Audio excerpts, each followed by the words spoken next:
คำว่าตายเป็นผีดีกว่าเป็นค่อยมีความหมายว่าแนวใดถ้ายังฮู้ต้องฟังคลิปนี้ให้จบสำหรับคำสุภาษิตตัวนี้เนาะตายเป็นผีดีกว่าเป็นค่อยเป็นคำสุภาษิตที่ว่าถูกแต่งขึ้นมาในสังคมที่มีชนชั้นโดยเฉพาะก็คือสังคมลาวในสมัยศักดินาเนาะก็คือมันจะมีชนชั้นผู้ปกครองแต่ก็ชนชั้นผู้ที่ว่าถูกปกครองเนาะแล้วคำสุภาษิตตัวนี้นะส่วนหลายบ่ได้แม่นส่วนหลายเนาะผู้ที่แต่งขึ้นจะเป็นประชาชนผู้ออกให้งานลาวซึ่งว่าเป็นคำสุภาษิตของลาวเนาะที่ว่า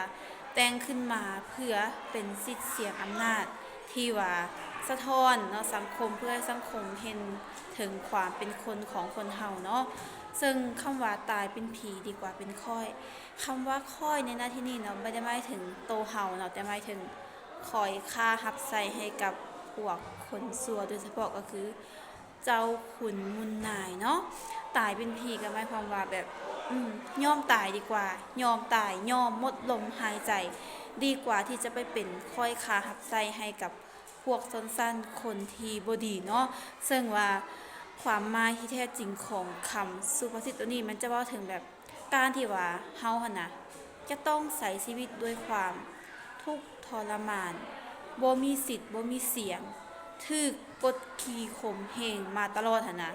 ถ้าเฮาจะใช้ชีวิตแบบนั้นหั่นน่ะมันบ่ต่างหยังกับการที่เฮาตายไปเนาะฉะนั้นถ้าว่าเฮาตายไปหั่นน่ะมันน่าจะดีกว่าที่ว่าจะต้องใช้ในชีวิตแบบนั้นเนาะซึ่งในแต่ก่อนนะคือสังคมลาวเฮาจะเห็นได้ว่ามันผ่านมาหลายยุคหลายสมัยหลายประวัติศาสตร์แล้วในนี้ก็เป็นสมัยของศักดินาก็คือมันมีชนชั้นปกครอง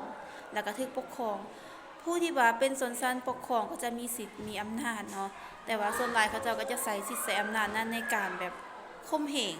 งคนที่ด้อยกว่าก็คือข่มเหงประชาชนผู้ที่ว่า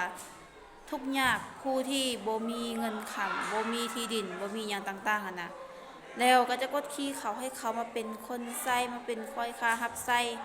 ใช้ด้วยความทุกข์ทนทรมานทางด้านร่างกายและจิตใจและบ่มีความเป็นธรรมดังนั้นเนาะคำสุภาษิตตัวนี้นะจึงเป็นการที่ว่าใส่นามปากกาเนาะในการที่ว่าขอสิทธิ์ขอเสียงขออำนาจเพื่อโจมตีให้กับพวกชนชั้นผู้ที่ว่าบ่มีความเป็นธรรมผู้ที่ปกครองในแบบที่บ่ถูกต้องผู้ที่